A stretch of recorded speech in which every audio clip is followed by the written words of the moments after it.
The Timberwolves just beat a team with a winning record, which isn't overly impressive, except that it's the first time they've actually accomplished that all season.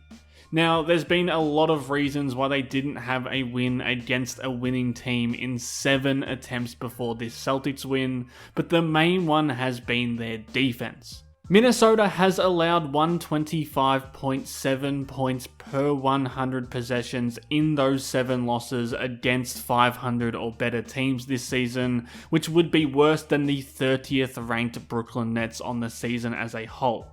And it seemed like this game was going down the same dark path.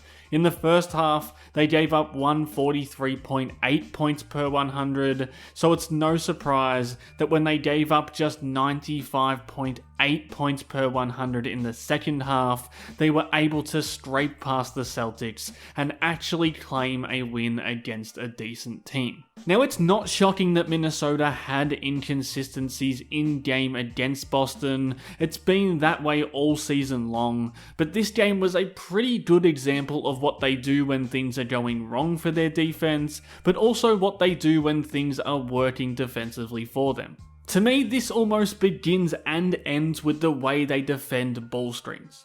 If we're talking their base coverage, which is Gobert in a drop playing 2-on-2 with the on-ball defender and the rest of their team on their man, they're getting caught here where the on-ball gets picked off and then the defense crumbles. This time DiVincenzo doesn't veer back to the roller and they end up here with 2 on the ball and nobody to cover the roll man who gets an easy dunk. Most of the time though, Minnesota's issues are with switching. Now, there's obviously a lot of different things that fall under that label, but Minnesota have had their struggles with all of them this season. Again, when it's standard pick and roll with a big and a small, the confusion on whether Gobert is stepping up to take this switch while Ant holds up the roll man is a pretty consistent issue for the Wolves against these teams with dangerous 3-level scorers on the ball. In general, I'd say there's an obvious confusion with the defensive scheme when Minnesota isn't defending well.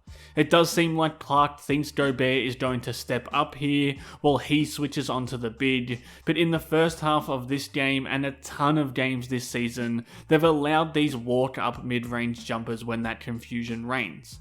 It's hard to know exactly what they're trying to run as a base switching scheme, but I have to imagine that Clark peeling off and Gobert not pressing up on Jaylen Brown isn't what they set out to achieve on possessions like this. So maybe it's a communication issue, or a scheme issue, or just a team ethos to allow those mid-range jumpers, but it's problematic against players who like that shot, and good teams usually have at least 1 or 2 of those players. Now really, any action with Gobert is actually the least of Minnesota's defensive worries.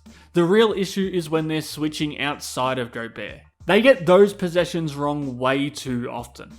Most of the time, it's 2 guys going with the ball, leaving a shooter open with 1 guy trying to shade between them both now. I don't think these are intentional doubles or traps because there's no rotations happening behind it and everyone kinda just seems confused when it happens.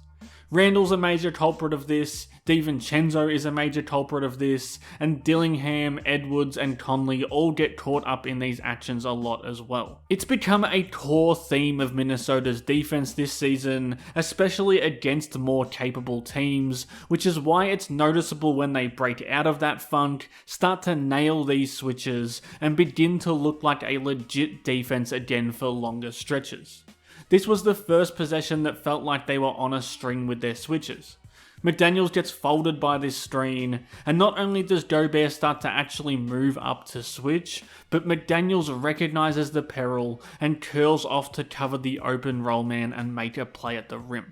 I mean, McDaniels is the linchpin of this defense, so it's no surprise that he also disperses back out and forces a tough shot, but I think that awoke something in this defense that we really haven't seen that much this season.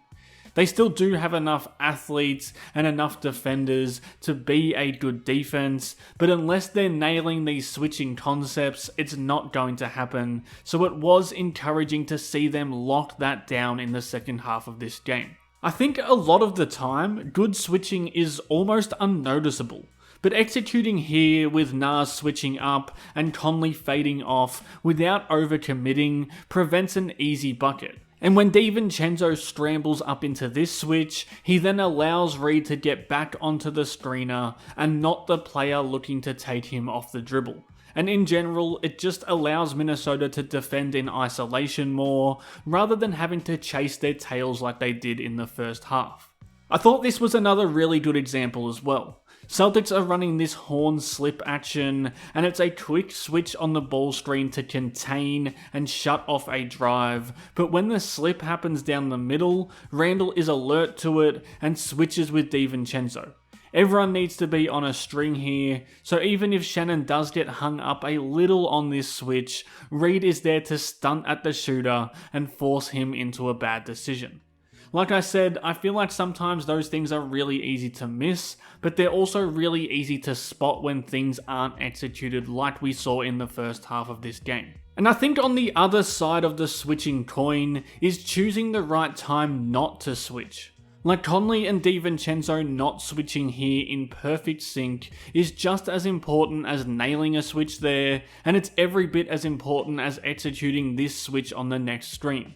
This feels like a little in the weeds kind of thing, but we've seen over and over again how messing up these concepts creates open shots against Minnesota's defense. Again, they switch the big up with Naz Reid, who has improved a ton on these switches as the season has progressed, but they don't give up the second switch onto the smaller Conley, and that means Naz Reid can use his side to bother Pritchard on the drive instead. And sometimes no switching at all is just as effective. Here DiVincenzo and Conley both hold their matchups on the handoff. Off the ball, Shannon fights over a screen instead of switching with Reed, so that Reed can drop back into the paint as a rim protector who can slide over to help, but not actually switch off his man, keeping the defensive shell intact and forcing Boston into a reset and a tough look. That's how important switching is for all teams, but especially Minnesota right now, with how inconsistent they've been defensively, especially against better competition. They're not always going to nail it in the way that they did in the second half of this game, but a commitment to doing it like that more often will go a long way to internally improving this team. If you want to see more perfect switching and more breakdowns like this one, hit subscribe and drop a like or a comment. And if you want more of Howls and Growls, you can check out the Worldwide Wolves podcast on YouTube and everywhere you listen to podcasts. Thanks again for watching.